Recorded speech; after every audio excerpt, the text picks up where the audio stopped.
A goiaba ela tem uma natureza neutra, um sabor adstringente, né, ácido, muito evidente e doce, e a função dela é fortalecer o TI, o aquecedor médio, e o baço. Tá? Então é uma planta interessante, ela tem várias indicações, principalmente para o sistema digestório, tá? Em casos inclusive de prolapso, diarreia, entre outras coisas. Ok? Bom, as carnes e os derivados, né? A carne é um outro alimento que é muito forte, né?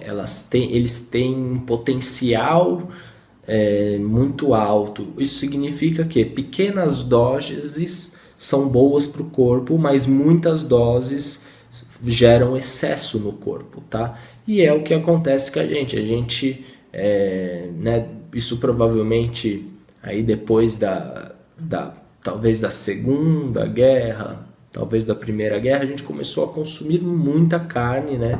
Porque antigamente você consumir carne era esporadicamente, você não tinha uma vaca para matar todo dia, né? Então você matava uma vaca, você dividia isso com um monte de pessoas e consumia aquilo ou guardava. A carne animal é um alimento escasso na natureza, teoricamente, tá? Na prática. O que acontece é que a gente criou fazendas de animais, né? E a gente quer consumir isso todo dia. Isso não é bom. Você até pode consumir todo dia, dentro da visão da medicina chinesa. Só que pequenas quantidades, tá? Pequenas quantidades. Não é bom para a saúde, certamente. Churrasco, né? Comer muita carne, muito churrasco, enfim. Isso tem que ser evitado, tá? Porque a carne ela tem propriedades normalmente doces, e elas são tônicos, normalmente de ti e sangue, né? Isso varia de cada carne. Então a carne do porco ela é um tônico de ti e sangue, tem um tropismo maior pelo rim, mas é uma carne que gera muita umidade também. A carne a maioria também é morna, né? Algumas são mais quentes, como a do carneiro, que também tem um sabor azedo, ela é doce, azeda e mais quente do que as outras carnes. É bom para quem tem deficiência de yang, por exemplo. A carne da vaca, ela tem uma natureza mais neutra, é doce também, tônico de ti e de sangue, mas sempre em dosagens pequenas. A carne do frango, ela tem uma natureza neutra para fresca. Né? Alguns autores falam que é neutra, outros que é fresca. Ela vai ajudar nas funções do aquecedor médio, tá?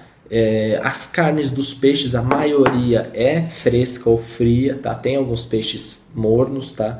Então, mas sempre vão ter essas funções tônicas. As carnes dos peixes, elas têm funções de tonificar sangue e yin, tá? Mas também devem ser consumidos em pequenas quantidades, ok? Isso é muito importante da gente saber, porque é um alimento forte e que a gente deve utilizar com cuidado. Bom, meus caros, essa foi então uma breve explanação do universo que a gente vive, né, na dietoterapia e os alimentos mais consumidos no Brasil, né? A ideia da palestra é levar vocês a uma reflexão do que vem sendo feita, né? Do que a gente vem se alimentando e sempre buscar informações para poder solucionar os nossos problemas. Saibam que certamente se a gente tem um problema de saúde, nós estamos contribuindo para ele, tá? Então, se você sofre com algum problema, é porque você contribui para que ele exista, tá? Isso em hábitos, isso em alimentação, tá? Então, é muito importante você prestar atenção no que vem se alimentando e fazer alguma mudança, né, para colher melhores benefícios. A medicina chinesa ela pode ser uma grande ferramenta, como para mim tem sido, e para os pacientes tem sido também um grande benefício, né? Como eu disse, na minha experiência clínica, eu me deparo muito com pessoas que comem de maneira equivocada, ou porque ouviram na internet alguma coisa, passaram alguma dieta e, enfim, e estão fazendo uso de algo que não é para o caso dela. Vou dar um exemplo recente. Eu tratei de uma pessoa recentemente, acho que foi o último exemplo, sei lá, faz umas 2 semanas que eu peguei uma paciente nova e isso foi muito evidente. Era uma pessoa que ela estava dentro da medicina chinesa, tá? Com uma deficiência de Qi e Yang, ela estava com um problema respiratório, um problema de tumor, né?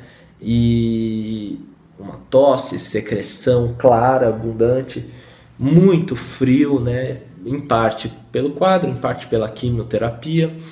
E esse seria o diagnóstico, né? Talvez uma deficiência de Qi e Yang do corpo como um todo. E o que aconteceu? Bom, ela se descobriu com câncer, ela começou a procurar coisa, ela começou a comer muita fruta e muito legume cru, tá? Vocês sabem que os legumes crus, eles são mais difíceis de digerir, então isso vai fazer com que eu gaste mais Qi e consequentemente mais Yang do baço, tá? Isso esfria mais o corpo. As frutas também, a maioria são frescas. E ela também, além dela mudar essa alimentação, ela passou a consumir babosa e avelós. São 2 plantas medicinais que são plantas extremamente frias, muito frias. Ou seja, ela estava com problema, ninguém soube orientar ela, né? Não me lembro agora de cabeça se ela foi em algum nutricionista, alguma coisa assim. Mas enfim, ela estava literalmente cavando a própria cova com a alimentação que ela estava tendo, tá? Porque a alimentação estava só exacerbando o quadro dela. Enfim, eu passei um monte de coisa para ela mas uma coisa que eu falei para ela é o seguinte: olha, você vai chegar em casa agora, você vai fazer um chá de gengibre com canela, com mel, capim cidreira, se tiver, você vai começar a tomar esse chá. Ela não estava comendo, ela estava sem apetite, lógico, o estômago e o baço estavam completamente frios. E, enfim, ela voltou a comer no mesmo dia, sabe? Ela voltou a ter mais apetite. Enfim, isso é só um exemplo, né? Para mostrar que não é complicado desde que a gente entenda. A gente tem que parar de tentar ocidentalizar a medicina chinesa. Isso é um grande problema, tá? A gente ouve muito por aí, algumas coisas que a gente escuta por aí dentro da medicina chinesa, por exemplo, que pressão alta é fígado. Eu não sei onde viram isso, porque isso é uma informação incompleta. Pressão alta pode ser problemas de rim, pode ser problema de estômago, sabe? Pode ser uma série de padrões, pode ser fígado também.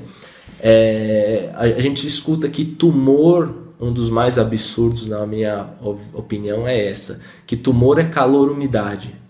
Isso também não se aplica. Pode ser calor-umidade, mas pode ser uma série de outras coisas, tá? E quem diz isso não sou eu, tá bom, gente? Procurem literaturas decentes de autores renomados e internacionais, que vocês vão ver que a coisa não é tão simples, tá? Assim, infelizmente poderia ser, entre outras questões. Tá bom, meus caros? Eu espero que vocês tenham gostado um pouco desse geralzão que estamos dando.